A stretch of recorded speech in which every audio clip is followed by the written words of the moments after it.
देखिए, आज एक नए मजदूर दिवस के रूप में अभी इंटर कार्यालय बीएचएल हरिद्वार ही नहीं पूरे देश में मनाया गया। देश में नहीं, पूरे विश्व में इस दिन को मनाने का एक विशेष अभिप्राय है। जब वर्ल्ड में कारखाने लगने प्रारंभ हुए तो कर्मचारियों की आवश्यकता हुई। उस समय कर्मचारियों को जब कारखानों में रखा गया तो उसमें कार्य के घंटे को सुनिश्चित नहीं थे और ना ही कार्य घंटे के साथ साथ मिनिमम वेज था। और मिनिमम वेज के साथ साथ बच्चों से कार्य लिया जाता था, महिलाओं से कार्य लिया जाता था। इन सब चीजों को लेकर कहीं ना कहीं मजदूर एकत्रित हुए, आंदोलित हुए, संघर्षरत हुए। उनके संघर्ष के परिणाम स्वरूप पूरे वर्ल्ड में कहीं अलग अलग जगह सभाएं होने लगी, संगठन बनने लगे।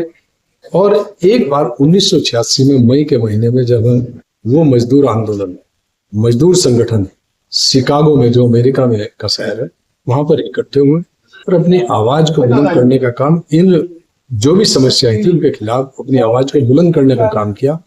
उस आवाज को बुलंद करते समय वहां पर उस समय की जो डिक्टेटर, जो भी सरकार थी वहां की, जिनका राज था वहां पर, उन लोगों ने उन मजदूरों पर गोलियां चलाई, बम बरसाए और कई मजदूर मरे उसमें और कई को बाद में सजाएं हुई।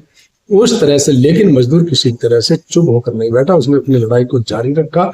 और लड़ाई को जारी रखते हुए हमने पेरिस में एक बैठक मजदूर संगठनों ने की और उस पेरिस में यह फैसला भी लिया गया कि 1 मई 1990 से हम मई दिवस के रूप में इस दिन को मनाएंगे, मजदूर दिवस के रूप में इस दिन को मनाएंगे।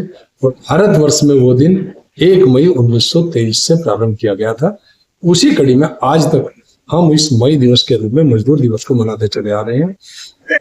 हमारी लड़ाई के परिणाम स्वरूप कहीं ना कहीं उस समय के तत्काल राजाओं को, सरकारों को रुकना पड़ा और हमारे कार्य के घंटे भी सुनिश्चित हुए, मिनिमम वेज भी सुनिश्चित हुआ, बाल श्रम भी रुका और महिलाओं को जबरदस्ती काम करने से भी रोका गया। जो स्वैच्छिक काम करना चाहती थी उन्होंने ही काम किया। लेकिन वर्तमान में फिर उसी तरह से जब से 2014 में सरकार आई है, वो फिर अंग्रेजों की तरह, उन डिक्टेटरों की तरह काम कर रही है। जो श्रम कानून देश में मजदूरों की रक्षा के लिए बने थे, मजदूरों के अधिकारों के लिए बने थे, वो अपनी लड़ाई लड़ सकते थे, अपनी मांगे मांग सकते थे, अपने संगठन रजिस्टर्ड करा सकते थे। आज उन सब पर रोक लगाने के लिए कारखानों के जो मालिक है उनके हित में 4 श्रम कोड इस वर्तमान सरकार के द्वारा दिए गए हैं, जिनका पुरजोर विरोध सभी श्रम संगठन कर रहे हैं। चंद उनके एक आध पिठ लग्गू जो संगठन है उनको छोड़कर हम उस आवाज को आज भी बुलंद कर रहे हैं। उन कानूनों, उन श्रम कोडों को किसी भी तरह से इम्प्लीमेंट नहीं होने देंगे, ये हमारी सोच है। लेकिन सरकार जबरदस्ती में हमें थोपना चाहती है।